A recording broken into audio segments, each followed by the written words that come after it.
Welcome back. Business rescue practitioners are preparing their exit strategy from the embattled South African Post Office. Anoosh, Rooplal and Juanito Damons told the Parliament's Communications and Digital Technologies Portfolio Committee that the Post Office has been equipped with a strategy that is viable and will be able to pay its operational expenses for the next 6 months. Imraan Subrathie is a member of the Portfolio Committee and joins us for more. Imraan, a very good evening to you. Thank you so much for your time. We certainly do appreciate it. So the South African Post Office was placed under provisional liquidation in February of 2023. And in that same year, it was placed on business rescue after the board of directors was dismissed about 2 months before that. Just talk to us in terms of what the committee or rather the business rescue practitioners provided the committee as the current status of the post office with regards to it being a going concern. But thank you so much, Kaleko. Thank you for having myself on your show and this opportunity to update the listeners on what is the state of post office. And as our discussion was with the business rescue practitioners today in the portfolio committee. So the discussion centered around, firstly, largely the committee wanted to, this was a special discussion, and the only item on the agenda was the item surrounding the business rescue practitioners' state of readiness and what is the state of the post office now and how soon can they exit the post office. In other words, very simply put, have we achieved stability of the post office? And that's crucial for us because we cannot have a sustained space of where we are under business rescue. And that's something that the committee has been seized with getting a sense of. So today's committee, we reflected largely on the journey. And as you pointed out, it's a journey that started, it was actually placed in business rescue in July 2023. And around about December 2023, the business rescue plan was actually adopted.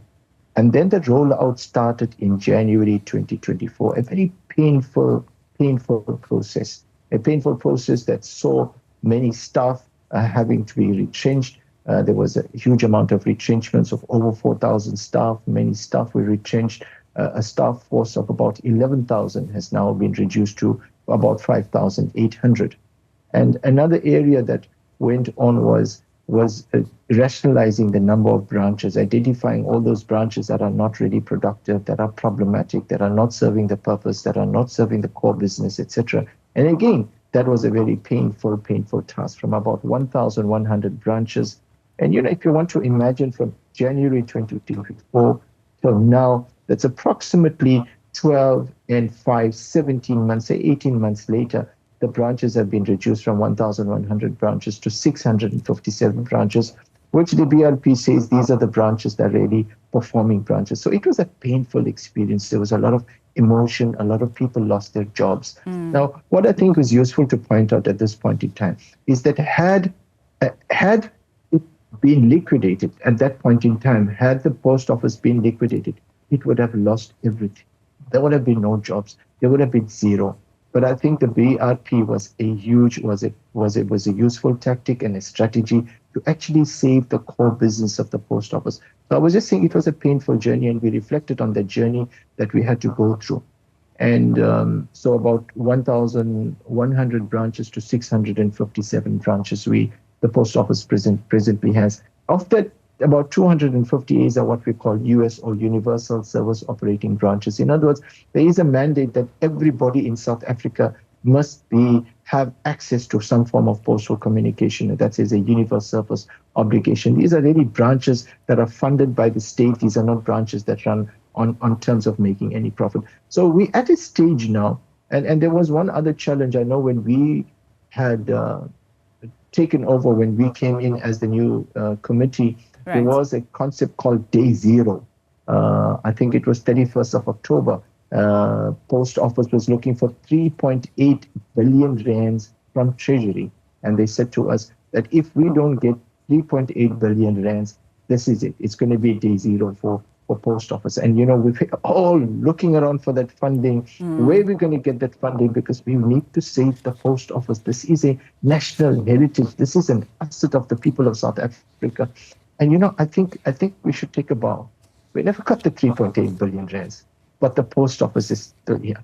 And Right. as today we reflected on the results, because the 3.8 billion didn't come, the type of strategic plans that they had, the ambitious plans of repurposing buildings, of investing into ICT in terms of computer hardware, in terms of software, in terms of capacitating and the people and resources, those things could not happen. So austerity measures had to kick in. And that has limited the growth somewhat. But I think what was very positive, and I think against the backdrop that we never get 3.8 billion rands from state, the post office rather didn't get 3.8 billion rands. It meant now we had to cut down. We couldn't implement what we would have liked to have implemented. I think now, almost 18 months later, it was music to my ears when I hear the acting CEO says that the business is now able to pay its creditors in the ordinary course of activities. And that is phenomenal. That means today the post office is able, it's not out of the woods, it's far from being out of the woods. Remember, we didn't invest money into the business as yet in terms of recapitalizing it, in terms of modernizing the business. There's a long road, it still has to go. But I think we must take a bow that despite the non-capitalization, the business now, because of this right-sizing the business, removing all those unproductive branches, the BRPs have reached a stage, as I said, where it's able to meet its expenses in the ordinary course. Consequently, over this 18 months, about 7.4 billion rand worth of creditors had to be written off, and that was the result of the business rescue practitioners plan. They took that was the amount that was written off. Today we heard that the net asset value as a result of the right of these creditors is now 1 billion rand, and I think it's the first time it's reached that in 2012. And it's not because of profitability. I mean, let's be very, very clear. It's because of this unfortunate, we had to write off creditors. Creditors had to take a knock in terms of what they would have wanted due to the BRP process. They agreed to take a significantly less amount, so the balance was written off. So the post office is in a space now where it still needs two critical things. I think one is it needs a critical, significant investment in working capital, because it's a business that's still running hand to mouth, for want of a better word, because we never had that significant cash injection. Now, what's happened and what is very, very useful, and I think we must acknowledge this and appreciate this, government has put in 150 million rands in March 2025 into post office, and the Department of Employment and Labor, through the UIF TERS scheme, has agreed to give the post office 381 million rands for the next 6 months to assist in paying the salaries. So that's a beautiful, useful lifeline that the post office has. Now, what does that do to the post office? That allows the post office to breathe a little, and it allows the post office to roll out its processes to try and develop a model that is going to work, that is more successful. And lastly, 2 points I think that's important. What does the post office need to do from now on? Because one of the questions we've been asking the BRPs is, when are you going to exit the system? Yes. And are the team that are there capacitated to manage the system? I think that was crucial. That was an engagement we constantly had today, that have you passed on your skills to the people who are there, so that when you exit, we can manage. And I think the feedback that we got is yes.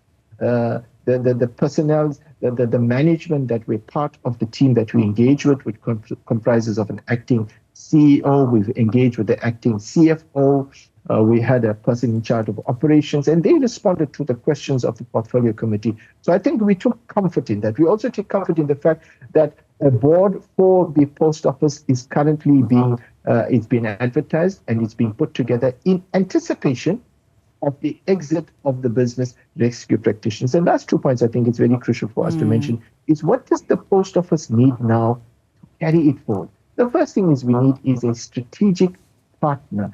We need working capital. And to that end, the post office, the department has put together a strategic task team comprising of members from the post office, from National Treasury, and from the Department of Communications and Digital Technologies. And one of the questions the portfolio committee asked is, these are all government departments. We need to see more business leaders sitting here that can strengthen it and give it a real business leadership drive. And they responded by saying that National Treasury had actually suggested they bring in the development DBSA. So DBSA is part of this task team that is in charge of revitalizing and steering this business process forward. And DBSA brings within the type of skills we need, the skills, the business leadership, the business, the kind of skills that is necessary to revitalize a business. So the one thing we need is, certainly we need working capital, and this task team, amongst their task is to work on that. And they are receiving and have received various proposals that they are considering. And the second thing we need is a strategic partner, a partner that will be prepared to work in terms of diversification of income. Really, needless to say, Katlego, we operate in an environment that's highly, highly digitized. And if you look at the post offices, what we have now, and today we reflected on this huge asset that this country has.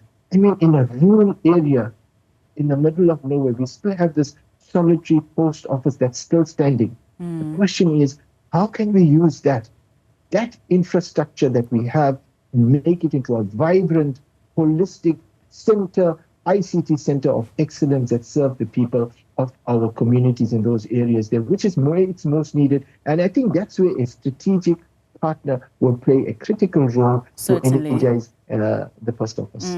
So Imraan, I mean, it sounds very hopeful that the business partners are ready to transition out of the business. It seems as though they've transferred the skill. Have they spoken to you about any ongoing challenges that they foresee in the current interim time in order for them to be able to finalize on this exit strategy?